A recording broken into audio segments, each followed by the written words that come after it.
Well, it's easy for me because all my characters are people that I know.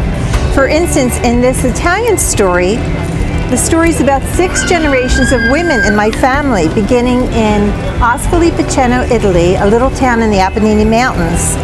And my great-grandmother was Maria Chicchi. So Maria Chicchi was the first character, and I didn't know a lot about Maria Chicchi because she had passed before I was born. But I knew how hard it must have been for her when her daughter left Italy to go to America. She didn't know she'd ever see her again. So I had to think about her character and how her character would have felt having her daughter leave and go far away and maybe never see one another again. So it's easy for me to know my characters, and the other characters I know because one is my grandmother Julia, and Grandmom Julia always told me stories about the linens that she made when she was a young girl. So she made these beautiful linens with her initials when she was a young girl in Italy. And I know all about her stories because I can remember sitting in her kitchen and having tea with her. And then the other characters, one is my mother. Of course, we know our mothers very well. And the special thing about this book is I didn't have any pictures of myself with my mother. I wanted a picture in the book of my mom holding me as a baby. So my artist friend, Skylar McLean, and her daughter Emily, they did all the beautiful watercolor drawings in this book, and the illustrations are lovely. I gave her a picture of my mother and a picture of me when I was a baby, and she was able to make this beautiful painting of the two of us, and I'm really pleased with it. So I knew what the characters look like, and it's made it easy for me. And then, of course, I'm the next character in the book, and I talk about myself as a child, and I talk about myself as a mother.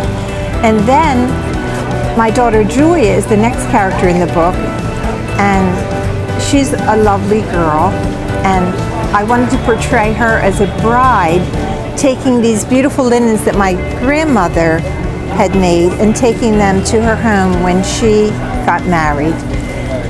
And then the last character is my granddaughter Alexis. So this book was written when Alexis was just an infant, and I wanted to preserve the culture and also the language of Italy. So the book is written in Italian and in English. Each page has both. And it's very important to me to pass down these stories, and to pass down not just the stories, but to pass down the talent of sewing and to pass down the love that goes from one generation to the other. So the title, Belle figlia della mamma, is actually something my grandmother always said. It was like a mantra or a blessing. And then in English it translates as Mama's beautiful daughter.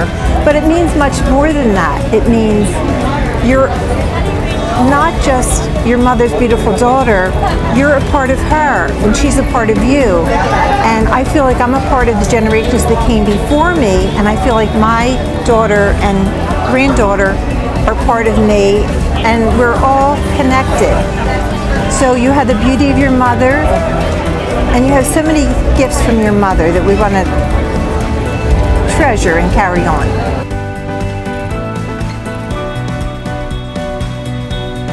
I feel like the hardest thing for me to write was when I wrote about my great-grandmother Maria Chicchi, because I had never met her. And we only had one photograph of her as an older woman. And I always saw that photograph, and she was wearing a beautiful coral necklace in the photo. And I felt that I wanted to think about how she must have felt. So when her daughter left Italy to go to America, I felt that how sad she must have been. She may never see her again. So I think she was the most difficult character for me to write about. But as I thought about her watching her daughter walk to the well to get water, because my grandmother, one of her chores each day was to walk to the well to carry water in a pot on her head every day. And she had to walk about a mile on her bare feet to get this water and carry it home in a copper pot. And the very last day, when Julia walked to the well to get water, I imagine the mother watching her walk to the well and thinking, this is the last time I'm going to see her. I'm going to see her walk to the well and bring the water back to me. And it was like a ritual and a very special thing. And water is very important. And I think of the women today carrying water and we still go through that, and the mothers don't want to send their daughters out to get the water. But it's something that's necessary and part of our life. So I thought about the mother looking out at her daughter and thinking, belle figlia della mamma, with a tearfulness and a knowing that her daughter would have a better life, but she may never see her again.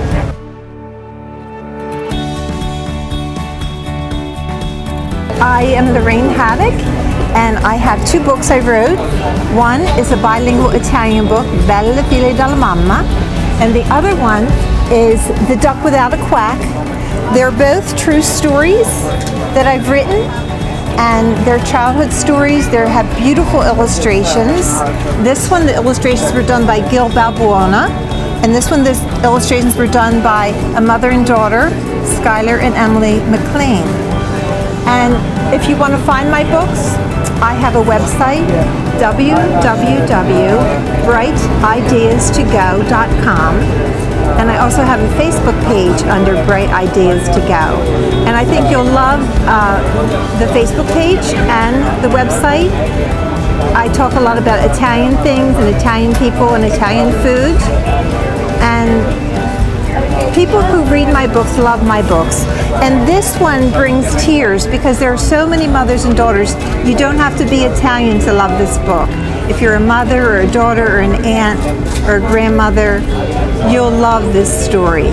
And this is also a memoir because it's a story about when I was a teenager and my boyfriend, who is now my husband, gave me a little pet duckling. And ducklings have a way of staying with you and imprinting with you and becoming part of the family. They're both special stories. So I hope to write more stories. This one is actually a series, and this is called Nana Nana, Tell Us a Story. Because that's what my grandmother always said, or my grandchildren always say to me, Nana, Nana, tell us a story. Thank you very much.